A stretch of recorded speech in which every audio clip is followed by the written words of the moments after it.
Good morning, everybody. Welcome you to the October Complementary Integrative Medicine Lecture Series. It's a pleasure to introduce Rachel Lampert, who is our speaker today, talking on psychological stress and sudden cardiac death. Dr. Lampert is an associate professor of medicine and cardiology at Yale University. Her research interests include arrhythmias, stress, and the autonomic nervous system.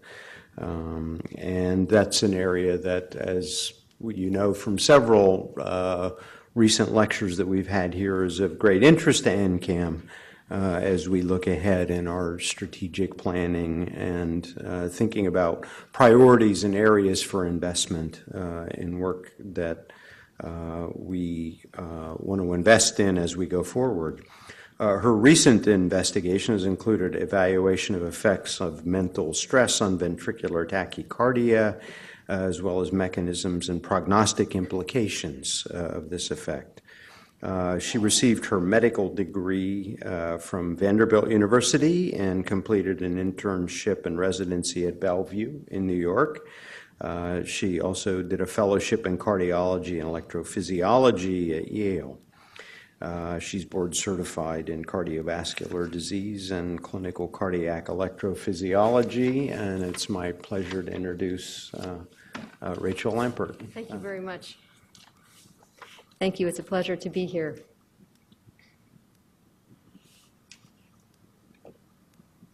The concept of stress-induced sudden cardiac death seems familiar anecdotally. In this particularly sad example that appeared in the New York Times a few years ago, a middle-aged woman who had been a civil servant in New York City for many years was getting ready for work. Based on an inaccurate tip, the police broke into her apartment with gas grenades, briefly handcuffed the terrified woman. They realized their mistake, but shortly after this event, she died in the ambulance. In the early part of the century, scientists were comfortable with the idea that emotion could trigger cardiac events. As one report stated, direct events often precipitated the disease. The infarct began on one case on climbing a high staircase, in another during an unpleasant conversation, and in a third during emotional stress associated with a heated card game. Later in the century, though, scientists became more skeptical about the role of emotion in cardiac events. As this report states, coronary occlusion takes place irrespective of the physical activity performed or the type of rest taken.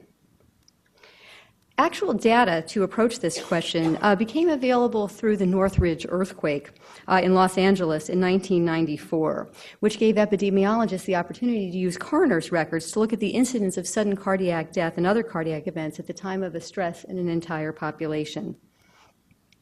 As reported in the New England Journal in 1996, Lampert et al. Compared cardiovascular and sudden deaths the week before the quake, the day of the quake, and the following week to the same week in preceding years. On the day of the earthquake, which was January 17, 1994, there was a sharp rise in the number of deaths related to atherosclerotic cardiovascular disease. The daily number of deaths related to cardiovascular disease declined in the 6 days after the earthquake. This peak did not occur in previous years. These differences were all highly statistically significant. On January 17th, the day of the earthquake, there were 24 cases of sudden death related to coronary disease, compared with 4.6 on an average day. The deaths occurred in a mean group with age 70 years, 65% were men, half had known coronary disease. Only 3 of the 24 events occurred during physical work like clearing debris, suggesting that the precipitant of these deaths was emotional rather than physical work. Similar increases in cardiovascular death, sudden death, and non-fatal acute myocardial infarction have been associated with other population stressors. For example, there was an increase in cardiac death after the Athens earthquake in 1981, and an increase in both cardiac and sudden death after a more recent earthquake in Japan. Similar increases in cardiac and sudden death, as well as non-fatal MI, have been reported during wars, such as the Iraqi missile war in Israel and air raids in Croatia. Similarly, along similar lines, there was an increase in hospitalizations for acute MI in England on June 30th, 1998, corresponding to a loss by England to Argentina in a World Cup soccer match in a penalty shootout. Similarly, in a study published in 2004 in Circulation, Phillips et al. Evaluated daily death rates based on the National Center for Healthcare Statistics database of death certificates from 1973 to 2001. There were significant and separate peaks on Christmas and New Year's, looking at both the combined years as well as looking at each year individually. The peaks remain significant after controlling for parts of the country, weather, and other factors. And increasingly, the peaks are becoming more prominent over time. The authors evaluated and suggested in their discussion multiple potential explanations, such as increased respiratory illnesses, cold weather, but these really wouldn't explain separate peaks at Christmas and New Year's. They also suggested inappropriate delay of medical care, perhaps, although I find this also less likely because the same finding was seen in inpatients as well as nursing home patients. Another explanation, of course, is the stress of the holiday season with family, travel, and financial pressures. The authors discount this, saying that similar trends were found even in Alzheimer's patients. However, as an editorialist pointed out, Alzheimer's patients may still be aware of changes in the environment, changes in their caregivers, as might occur around the holiday time. So what mechanisms might underlie stress-induced increases in cardiac events during population stressors? The Hanshin-Awaji earthquake, which was 7.2 on the Richter scale with 5,000 deaths in Japan, provided a unique opportunity to look at some of the physiologic processes underlying the increase in sudden death. Just by chance, there was an ongoing longitudinal study at a nearby public clinic in which blood tests were being drawn at regular time intervals just for a longitudinal population study. And so researchers were able to compare hemodynamic and thrombosis-related risk factors in a group of patients after the quake to the same group of patients before the quake. All patients had an increase in heart rate and blood pressure during the ongoing aftershocks, and those felt to be under the highest stress also had increases in multiple prothrombotic factors such as fibrinogen. These findings point to stress-induced ischemia as one mechanism underlying emotionally triggered sudden cardiac death. In addition to studies of population stressors, studies of circadian variation provide further information about the role of the sympathetic nervous system in triggering of cardiac events. Muller was among the first to describe the circadian variation of myocardial infarction in the Millis study, which included close to 1,000 patients who were randomized in a beta blocker, a post-MI beta blocker study. He found a significantly increased incidence of MI in the period from 6 a.m. to noon. Other investigators have reported similar findings for sudden cardiac death. This is the time period during which catecholamines are highest and vagal tone is lowest, which further emphasizes the importance of the autonomic nervous system in sudden death. Further evidence of emotional triggering comes from retrospective studies of patients experiencing non-fatal MI. As part of the Millis study, which the purpose of which was a beta blocker study, Toffler et al. Asked patients about events leading up to their MI, and close to 20% reported retrospectively that emotional upset had preceded their MI. This study was obviously fraught with recall bias. So in an attempt to correct for this type of bias, Middleman et al. Undertook the subsequent onset study with a case crossover design. In this design, the incidence and degree of anger and other potential triggering factors occurring in the 4 and 24 hours preceding MI was compared with the patient's usual frequency of these emotions, with each patient thus acting as his own control.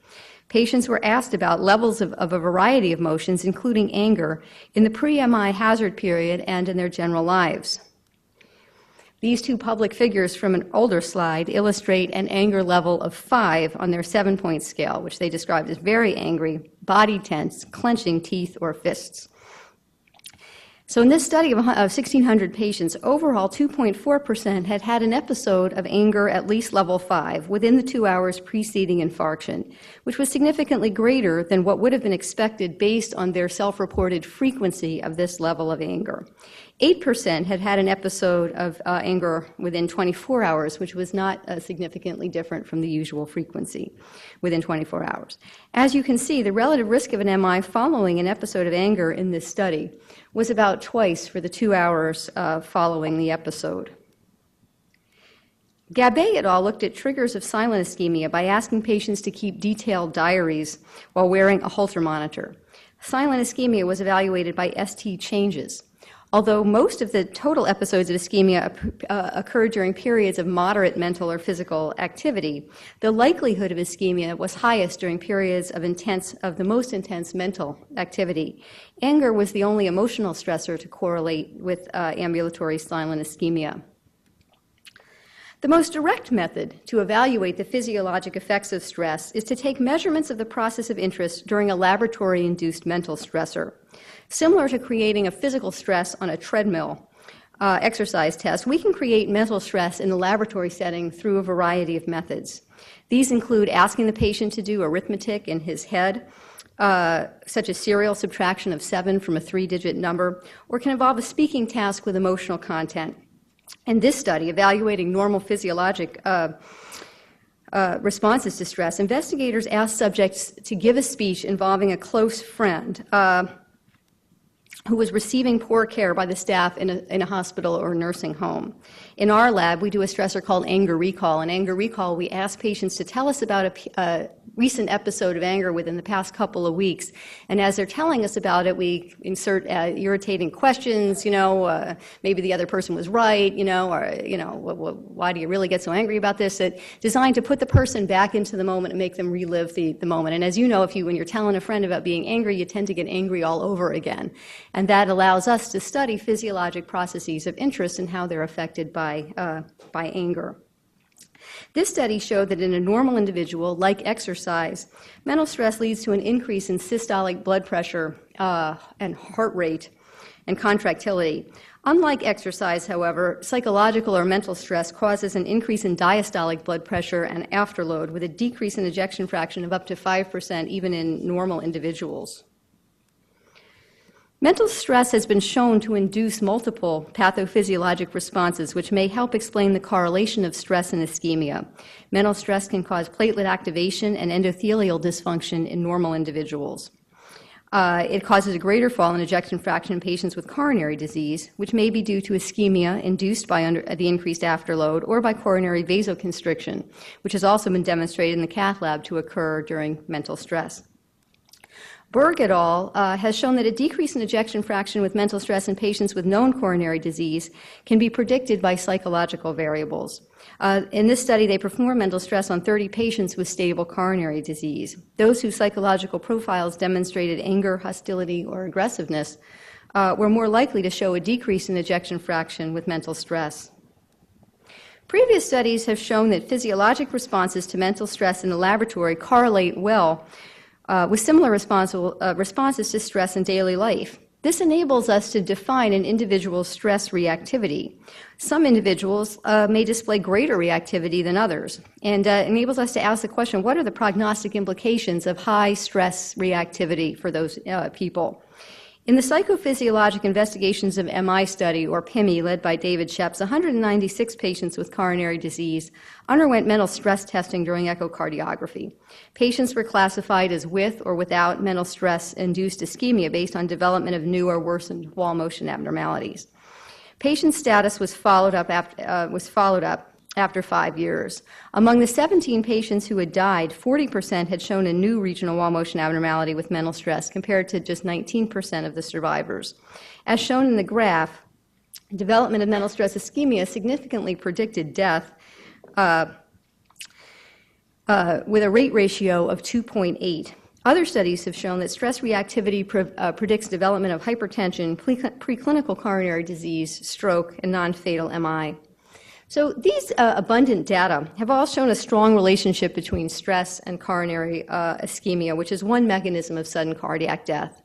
Not all sudden cardiac death, though, is mediated by ischemia. And we realized there was very little data examining stress and arrhythmia, which is an equally likely and prevalent mechanism of sudden cardiac death. To begin to approach the question of sympathetic effects on arrhythmia, we first examined circadian variation of ventricular tachycardia. In this study, which was published now a while ago in 1996, we looked at the pattern of occurrence of ventricular arrhythmia in 32 patients who had coronary artery disease and implantable cardioverter-defibrillators. We evaluated sustained ventricular tachycardia, including only VTs with a rate less than 240 beats per minute, in order to focus on non-ischemically mediated VTs, which tend to be faster. Ischemic ones tend to be faster, so we focused on the slower ones. This graph shows the time of day of occurrence of all VT events. Peak of the first harmonic occurs at 9.3 hours or 9 o'clock. Comparing 4 periods during the day by ANOVA, the peak frequency of VT, like that of sudden cardiac death, occurred between 6 a.m. and noon, and this was highly statistically significant. This example shows the pattern of ventricular tachycardia in a single 73-year-old man who had 107 total VT events during his 8 months of follow-up after device implantation, which again demonstrate a morning peak. Other studies following ours have corroborated the finding of circadian variation of ventricular tachycardia and have shown similar variation of ventricular fibrillation. This study suggests that catecholamines, even in the absence of ischemia, may be implicated in triggering of sustained monomorphic ventricular tachycardia. Further suggesting a contribution of catecholamines, Peters showed a preponderance of ventricular arrhythmias on Mondays in a population of 700 working individuals with ICDs, again suggesting a role of emotional stress in arrhythmogenesis. We next look more directly at the question of whether anger or other emotions can trigger ventricular arrhythmias using a case crossover study of ICD patients.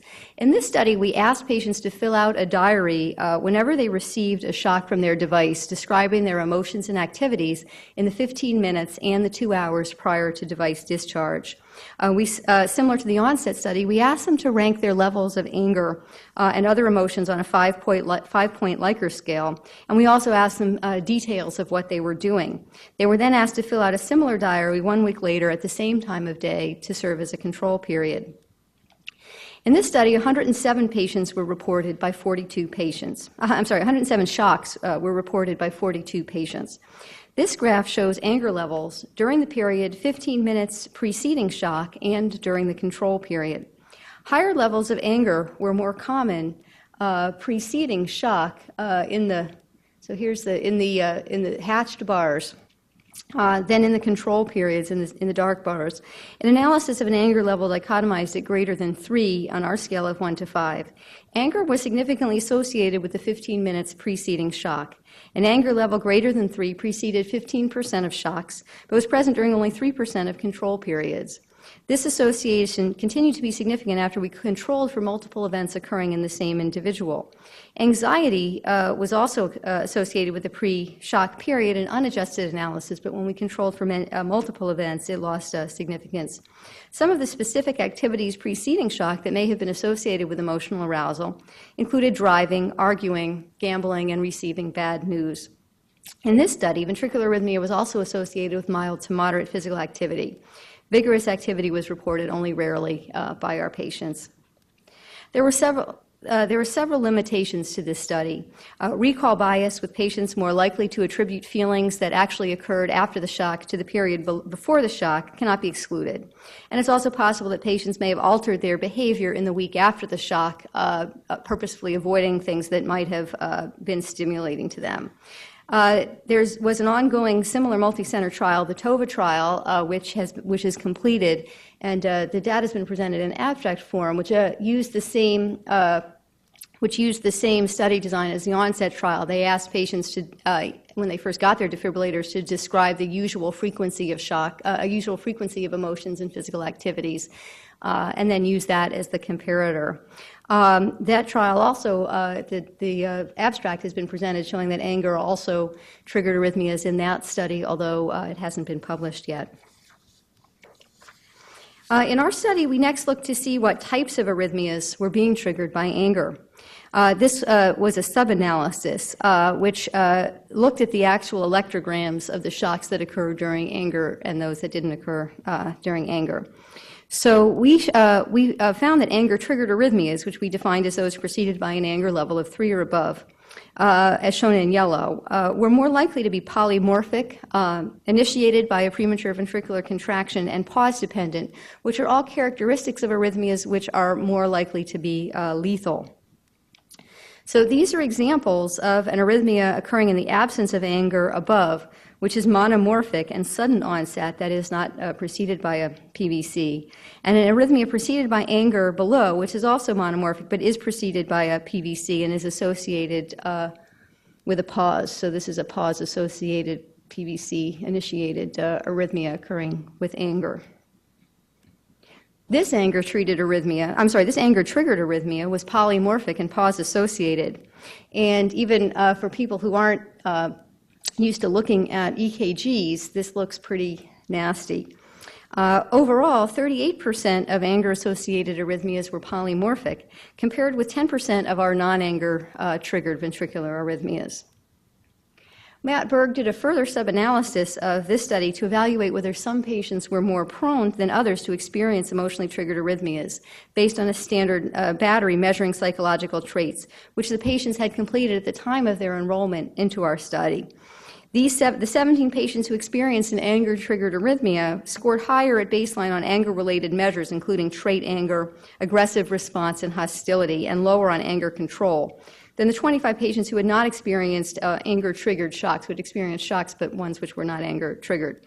Similarly, patients who experienced anxiety-triggered shocks were more anxious at baseline. The association of arrhythmia with population stressors was demonstrated by Steinberg et al., who looked at ICD therapies in a population of patients at one center in Manhattan in the months before and after the World Trade Center attacks on 9/11/2001. As shown in this graph, following 9/11, there was an increase in ICD shocks, while only 7 out of their 200 patients, or 3.5%, had ventricular arrhythmia in the 30 days preceding 9/11. 16 patients, or 8%, experienced an ICD therapy in the following week. The incidence peaked at 3 days after the event.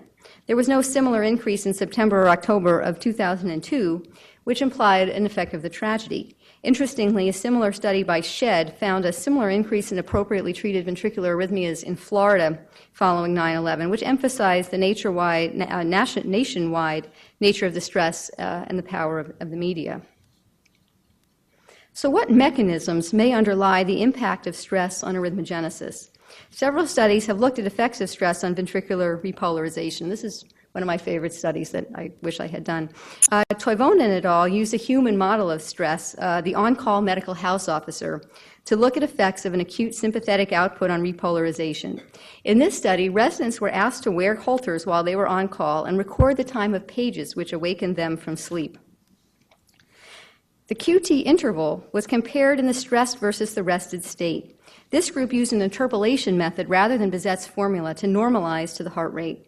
The upper line represents the QT corrected for the heart rate with stress, the lower line with rest. As can be seen, the QT interval is relatively longer for a given heart rate during stress than during rest, and a longer QT in patients who are susceptible can often be the precursor to a life-threatening arrhythmia. Heterogeneity of repolarization is long recognized to be an important factor in arrhythmogenesis. We evaluated effects of mental stress on 3 surface measures of heterogeneity, which can be determined from Holter monitoring: T-wave alternans, which is TWA, T-wave amplitude, and T-wave area. In this study, 33 patients with ICDs and a history of ventricular arrhythmias underwent a mental stress protocol, including mental arithmetic and anger recall. T-wave alternans increased from 22 microvolts at baseline to 29 during mental stress, and the other measures of heterogeneity also increased. The increase in T-wave alternans correlated with increases in catecholamines. Those whose norepinephrine and epinephrine increased the most had the most increase in T-wave alternans. Blood pressure increases were also independently correlated with increases in T-wave alternans. T-wave alternans has been shown to precede ventricular arrhythmias in animal and human models. Our findings here thus suggest that autonomically mediated increases in repolarization heterogeneity may be one mechanism linking emotion and sudden death. This study suggested one mechanism by which anger might trigger ventricular arrhythmias. Are there clinical implications, though, in addition to the increases in T-wave alternans with mental stress that we saw in our study? T-wave alternans is under active investigation as a tool to predict which patients may be at risk for sudden death, and by extension, what patients might benefit from ICD implantation. This was a meta-analysis of 19 studies which comprised over 2,000 patients, which found an overall relative risk of a positive T-wave alternans, which for this purpose was defined as a specific cutoff, of about 1.5% with heart failure, and 3 for a hazard ratio of 3 for sudden death for patients post-MI. So how about the anger-induced T-wave alternans that we found? Would this carry the same prognostic import? To evaluate this, we went back to our group. Of patients who had undergone the mental stress protocol. By the time we finished the study, there were 62 patients with ICDs who had undergone ambulatory EKG during the mental stress protocol, which was at 3 months post-implant, and had adequate Holter recordings and had at least a year of follow-up. We went back and reviewed the ICD stored data to determine the incidence of ICD-terminated ventricular tachyarrhythmias. Patients in the highest quartile of anger-induced T-wave alternans, which was 15 of our patients, were more likely to experience arrhythmias by 1 year than those in the lower quartiles, 33% versus 4%, and also during extended follow-up of several years, 40% versus 9%. With the likelihood of arrhythmia for patients in the top quartile being approximately 11 times those of the other patients. In multivariable regression, controlling for ejection fraction, prior clinical arrhythmia, and a wide QRS, which are all predictors of ventricular arrhythmia, anger-induced T-wave alternans remained a significant predictor of ICD-treated arrhythmia, as shown in this Kaplan-Meier curve. Further information about stress and arrhythmias comes from studies of direct arrhythmia induction. Lown was the first to evaluate the possibility that mental stress could facilitate induction of ventricular arrhythmias. In this study, which was published in 1973 in Science, he used a protocol conceptually similar to an electrophysiology study that we perform in patients in an EP lab, using intracardiac catheters in a dog model of myocardial infarction. He stressed them by lifting them in a sling, which had been conditioned to be a noxious stimulus. He found that in rested animals, just delivering one premature ventricular contraction, or PVC, in the rested animals, only one PVC could be induced and required a high output of the pacing train. In the dogs who are stressed, though, by being lifted in a sling, 2 PVCs are induced using a much smaller amount of energy. We evaluated the effects of mental stress on induced arrhythmias in patients with a history of known ventricular tachycardia and ICDs.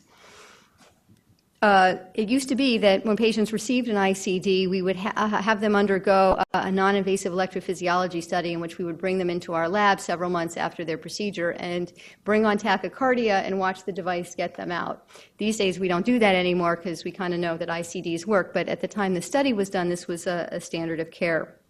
So we took patients who had had ventricular tachycardia, which we knew was terminated by anti-tachycardia pacing, which means just pacing faster than the tachycardia, which gets rid of it without requiring a shock from the ICD. So we invited patients who we knew had this type of ventricular tachycardia to participate in the protocol, and this slide shows the protocol.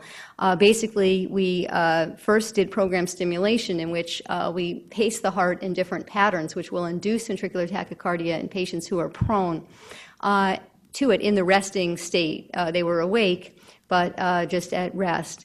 We then repeated the study during mental arithmetic, and then again they rested, and then we repeated the study during anger recall. We measured catecholamines, EKG, vital signs, and ejection fraction using a nuclear vest at all stages of the protocol. In this study, some patients had VT induced earlier in the protocol, analogous to Lown's finding in dogs, using fewer extra stimuli, although this was not statistically significant. Overall, the tachycardias became faster during mental stress.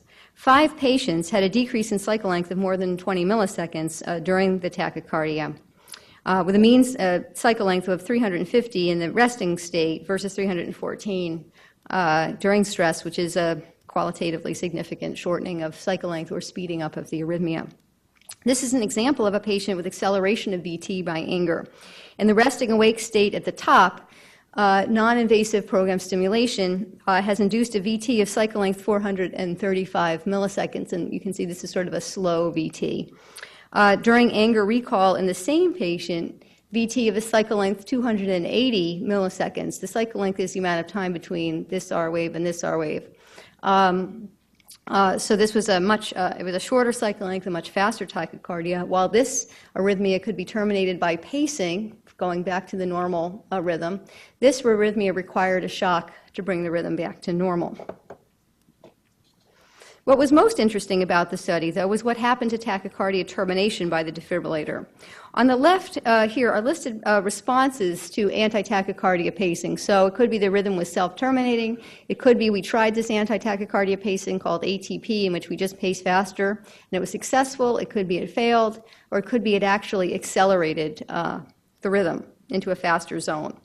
So all the patients' VTs had been terminated with anti-tachycardia pacing or anti-tachycardia pacing or self-terminating in the resting state. In the stress state, many of them now required shock for termination. We also looked at patients who had received a shock in the baseline state. We had only invited patients to participate in whom we expected their tachycardias to be terminated by pacing at rest.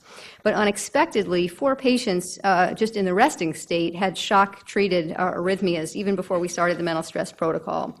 This test is usually done in the sedated state, and so we hypothesized that the patients were receiving a shock now when they hadn't before, just because they were anxious being awake. So we didn't want to then stress them. We thought that would be unkind. So we then sedated them and looked at what would happen when we did it in the usual sedated state. And we found that then 3 of the 4 then had pacer-terminated VT, similar to what we had found in their previous sedated studies, suggesting that, in fact, just the anxiety of being awake probably contributed to their faster VTs, even without our formal stress protocol. So in this patient, this is an example of a patient in the resting awake state in the top panel. He has a ventricular tachycardia of 360 milliseconds, which is terminated by pacing back to a normal rhythm. In the anger recall state, he has the exact same arrhythmia, and by the same arrhythmia, what we mean is that it looks exactly the same. It has the same cycle length and the same morphology. This one, again, receives the same anti-tachycardia pacing, but this time, instead of terminating the arrhythmia, the anti-tachycardia pacing accelerates it into a faster zone that then requires a shock. This suggests that anger actually altered the properties of the VT circuit, altering conduction times, refractory periods, and eliminating the excitable gap that allows ATP to work. So overall, these data begin to elucidate the pathophysiologic mechanisms linking emotional stress and sudden cardiac death. As we've shown, in patients with known susceptibility to arrhythmia, psychological stress such as anger increases catecholamines, which are associated with an increase in heterogeneity of repolarization, which is known to be a precursor to arrhythmias. We've seen anger precipitate polymorphic ventricular tachycardia, completing a pathway leading to sudden death from anger. We've also looked at how chronic stressors may increase the likelihood of arrhythmia and arrhythmogenic properties. In the TOVA trial, which was the prospective trial of a multi-center trial that we participated in after ours was completed, 600 patients underwent baseline assessment of depression, of whom 14% were mildly depressed and 4% ranked in the moderate to severe depression range. Moderate to severe depression was associated with an earlier time to first shock for VT-VF, as well as the occurrence of multiple episodes of shock-treated arrhythmia. And this association remained constant after controlling for multiple clinical factors. So what are the mechanisms of the effects of chronic stressors on arrhythmia? One likely intermediary linking depression and arrhythmia are the long-term effects of depression and other chronic stressors on autonomic function. I've collaborated with Viola Vaccarino of Emory University on a study looking at effects of depression on subclinical coronary disease and autonomic function as measured by heart rate variability. In this study, twins from a registry called the Vietnam-era Twins Registry, who are discordant for depression, that is, one twin is depressed and the other is not, were brought to Emory, where they underwent a variety of tests, including Holter monitoring, for heart rate variability analysis and psychological testing. Heart rate variability is a non-invasive measure of variations in the R to R interval in the normal heart rate. And there are multiple ways of measuring that small variability, but many of the ways of measuring it have been shown to correlate with vagal activity and with overall sympathovagal balance. So as shown here, the depressed individuals shown in yellow had lower heart rate variability for a variety of the parameters, and this was in a dose-dependent pattern. So the more depressed the patients were, the lower their heart rate variability. And the depression was measured in this study by the Beck Depression Inventory, or BDI. And this relationship remained true after controlling for multiple clinical factors which are associated with both depression and abnormal autonomic function, such as hypertension and other clinical comorbidities, smoking, exercise, and other behaviors. So I've talked about the effects of both acute and chronic stressors on the likelihood of arrhythmias and discussed some potential factors which may mediate these effects. So is there anything to do for this? When patients or the media or friends hear that my research concerns the role of stress in the triggering of arrhythmias, they ask me questions like, oh, does this mean I don't have to go to my in-laws for the holidays? And my answer to them is sorry, but no. I think it's, in my feeling, stress is unavoidable in life, and the goal is not to try to avoid stress, which is impossible and would probably create more stress, but to try to manage the stress that we all have. So one simple step is assuring that all patients with arrhythmias that don't have highly significant contraindications are on beta blockers. This is kind of an easy one. In this study, Kirby et al. Used a pig model in a protocol similar to our human study to compare induction of ventricular tachycardia in pigs with a baseline infarct at rest and with lifting stress. In the stress state, monomorphic VT was induced earlier in the pacing protocol with fewer extra stimuli in 50% of the pigs. However, this effect was significantly decreased by beta blockade, and similarly, tachycardia rate was faster in the pigs during stress compared to rest, but this effect was minimized in the pigs who had been pre-treated with beta blockade. In this study, 30 post-MI patients underwent formal mental stress testing in the baseline state and after 6 weeks of beta blocker, and they were randomized to receive either metoprolol or atenolol, while heart rate variability during mental stress was measured. This is, I'm sorry, a very difficult figure to read, but this is what they printed in the article. All the heart rate variability variables decreased with stress in the baseline state. Both the beta blockers blunted this effect significantly without difference between them.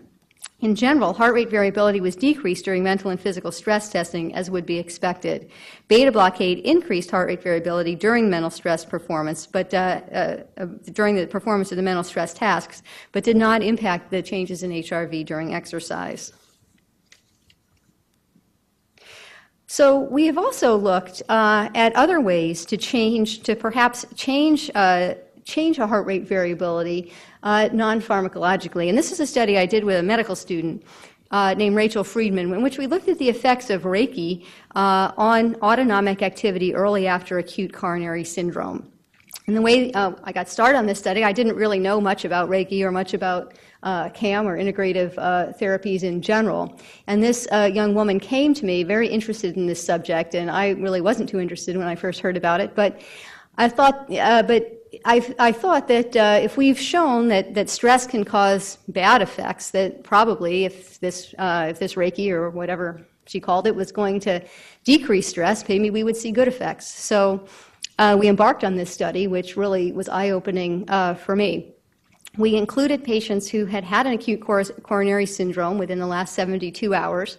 We excluded patients basically in whom we wouldn't be able to measure heart rate variability, so those who had atrial fibrillation or were paced, those who were on sympathomimetic drips like dopamine, those who were on psychiatric treatment, or those who were very, very ill. So the question we asked was, can relaxation therapies improve autonomic balance? So Reiki is a light touch therapy, which for some consider a spiritual healing practice that promotes relaxation. Prior studies have shown that Reiki reduces anxiety, perceived stress, and pain severity. And preliminary studies had shown some autonomic effects, although it hadn't really been evaluated in a systematic fashion. Reiki is a program which is used in many hospital settings, and we already had an ongoing program in our hospital in which some of the CCU and cardiac nurses had been given the opportunity to learn Reiki and to do this on their patients. So it was a good model that we would be able to study. And there were few studies prior to ours which really looked at physiologic changes that might occur with Reiki. So we took the patients who had acute coronary syndrome, and we randomized them to one of three conditions. Some of them we had just a passive control that we call the minimal distraction environment, in which they just lay down with the TV off, no visitors, and just were quiet. We also had an active control with music via headphones, and this medical student researched what type of music had been most rigorously evaluated and picked out appropriately slow tempo, classical or new age pieces. And then we had a Reiki arm in which you had we had seven standardized positions. We had a collaborator in the study who was a Reiki master named Pamela Miles, who came up and she's in New York, we're in New Haven. She came up and in service the nurses who were going to be participating with us, so that we had a standardized intervention that all the patients would receive, and everyone was trained in a set of standard positions and a standard time frame. So we went over the control period. And these were our findings.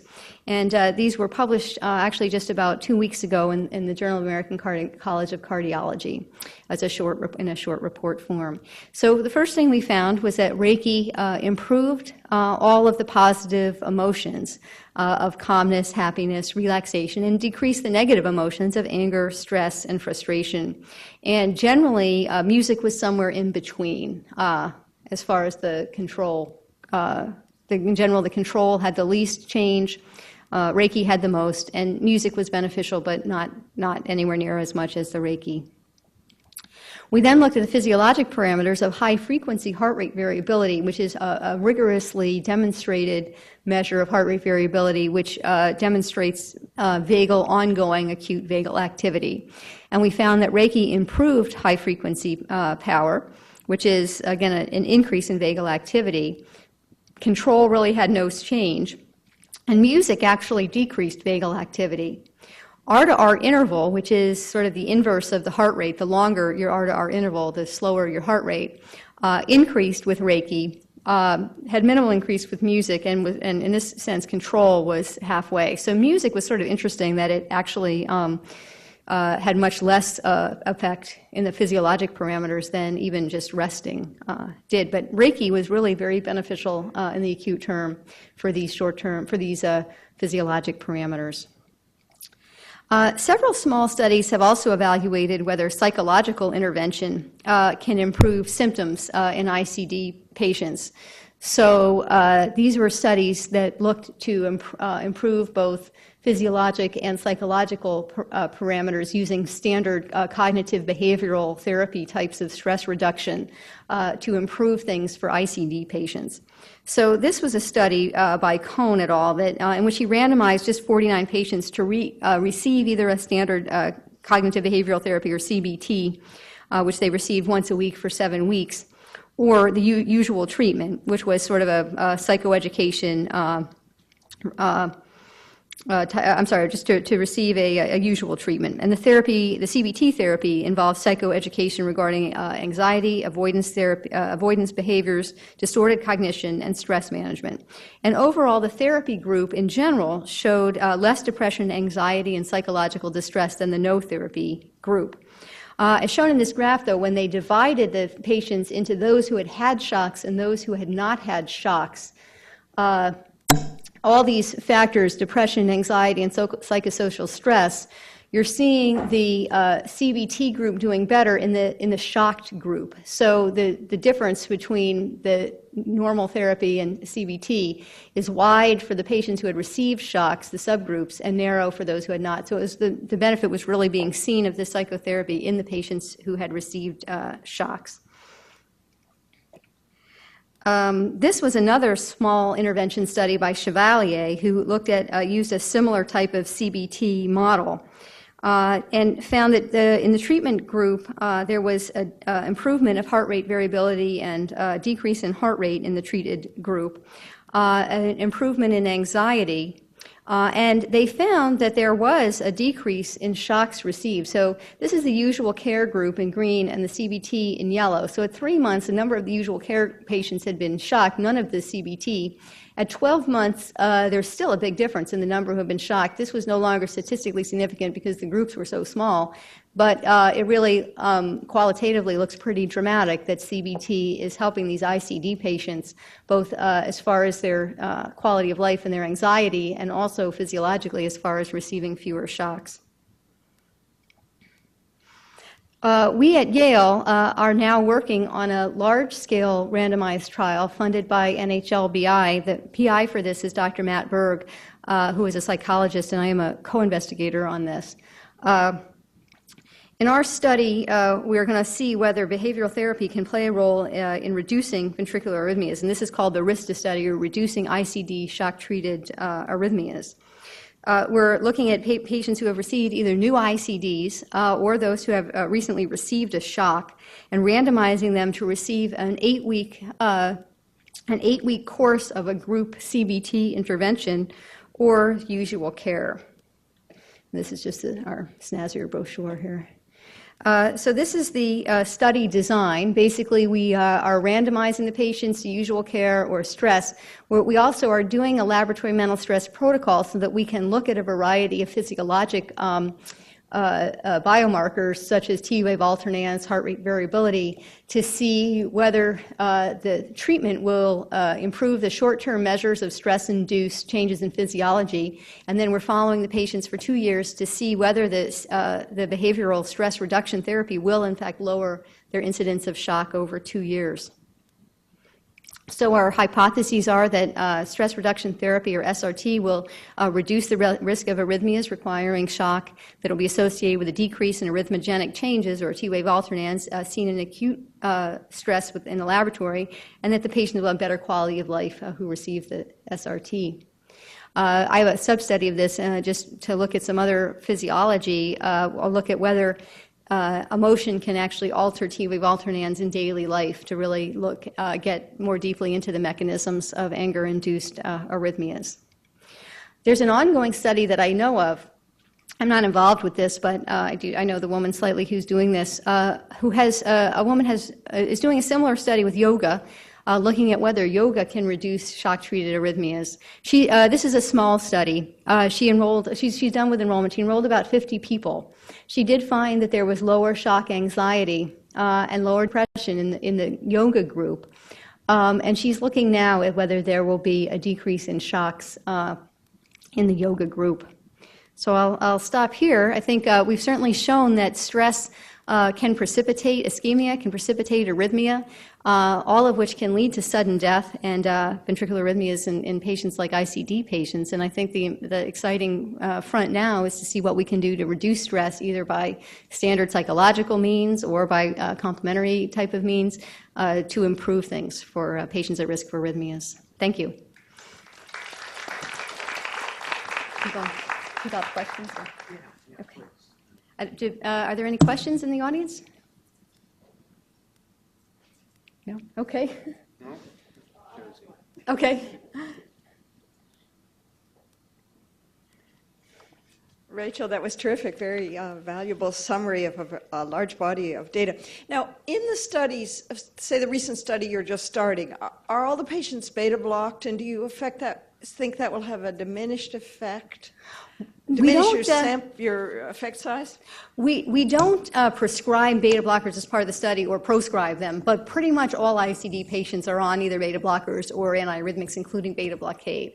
So beta blockers have been shown to decrease the likelihood of shock somewhat, but there's still plenty of shocks happening. They're really not that effective, and so I think there's still room for other types of interventions. In our physiology studies, looking at things like T-wave alternans, the patients are all beta blocked, and we still see effects. So I think if they weren't beta blocked, we'd probably see a greater effect, but even in the real world of beta blocked patients, I think there's room for improvement.